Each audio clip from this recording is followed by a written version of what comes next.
भारतीय जनता युवा मोर्चा जबलपुर द्वारा शीर्ष नेतृत्व के निर्देश पर आपातकाल पर संभागीय युवा संसद का आयोजन किया गया, जिसमें भारतीय जनता पार्टी के सभी वरिष्ठ पदाधिकारियों के अलावा विधायक अशोक रोहानी, विधायक अभिलाष पांडे, महापौर जगत बहादुर सिंह अन्नू, नगर निगम अध्यक्ष रिंकू विज के साथ युवा मोर्चा के अध्यक्ष योगेंद्र सिंह ठाकुर मौजूद रहे। इस अवसर पर नेताजी सुभाष चंद्र बोस कन्वेंशन सेंटर घंटाघर जबलपुर में ऑडिटोरियम को संसद भवन के रूप में दिखाया गया, जहां बकायदा अध्यक्ष के सामने सदन में युवा मोर्चा के सदस्य बैठे हुए थे और लगातार आपातकाल पर वाद विवाद किया जा रहा है। इस दृश्य ने पूर्व प्रधानमंत्री स्वर्गीय श्रीमती इंदिरा गांधी के समय में जिस तरह से सदन का आयोजन किया गया था, ठीक वैसे ही संसद सदन को दिखाया गया है। वहीं युवा मोर्चा के अध्यक्ष ने इस अवसर पर क्या कुछ बातें बताई, आपको भी सुनाते हैं। आखिर क्या वाकया हुआ था जो आज उसे आम जनता के सामने दर्शाने की आवश्यकता पड़ रही है। आखिर क्यों कर रहे हैं? हम करेंगे, बार बार करेंगे, क्योंकि इन्होंने जो लोकतंत्र की हत्या करने का काम किया है उसको कभी मिटाया नहीं जा सकता है। इनके द्वारा आज तक उस विषय पे कभी प्रायश्चित तक नहीं किया गया है। इनको तो घूम घूम कर प्रायश्चित करना चाहिए। लोकतंत्र की किताब लेकर घूमने से कोई लोकतंत्र का, के लिए आपको माफी मांगना पड़ेगा और बार बार माफी मांगना पड़ेगा। और हम गली गली जाकर लोगों को बार बार विस्तृत रूप से भारत के यशस्वी लोकतंत्र की हमेशा चर्चा की जानी चाहिए कि कैसे एक व्यक्ति अपनी व्यक्तिगत महत्वाकांक्षाओं को ध्यान में रखते हुए उसको अपनी प्रतिष्ठा करता है।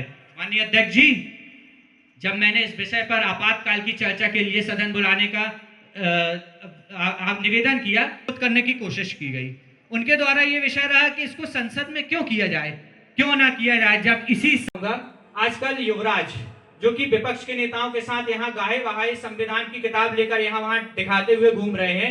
मैं उनसे पूछना चाहता हूं, जो उनके विपक्ष के कुछ साथी आजकल साथ में घूम रहे हैं, वो उस समय कहां थे? उनके पूर्वज उस समय कहां थे? हमारे लोग, हमारे सदस्य जो कि उनके साथ अभी साथ में घूम रहे हैं, चुनाव लड़ रहे हैं, उनके पिताजी के एक बेटी जिनका नाम मीसा है, उन्होंने लोकतंत्र आपातकाल के विरोध में ही उस बेटी का नाम रखा था और आज वो साथ में लोकतंत्र की बचाने को लेकर साथ में घूम रहे हैं।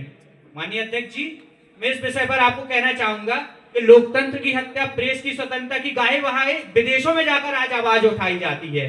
मैं उनसे कहना चाहता हूं कि संविधान की काली रात याद रखिए, जब सारे प्रेस आज भारतीय जनता युवा मोर्चा द्वारा, और ये बड़े सौभाग्य का विषय रहा कि हमारे जबलपुर महानगर में युवा मोर्चा की संभाग से आई हुई पूरी इकाइयों ने यहाँ पर आपातकाल की 50वीं वर्षगांठ, और आप सभी को पता है आपातकाल इस लोकतंत्र के काले अध्याय के रूप में जाना जाता है।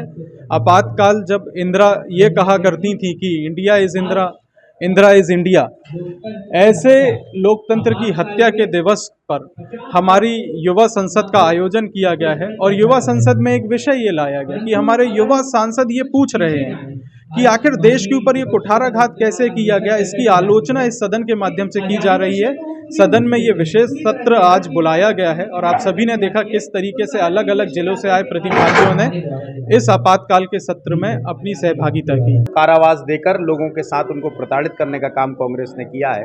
ये आपातकाल का वो दिन है जिसे युवा मोर्चा आज याद कर रहा है। मैं पूरी टीम को बहुत बहुत बधाई देता हूँ कि युवा संसद के माध्यम से नौजवानों के बीच में ये संदेश भी जाएगा और आने वाले समय में जिस तरह से अतीत की जो घटनाएं हुई थी उसका पुरजोर हम विरोध भी करते हैं।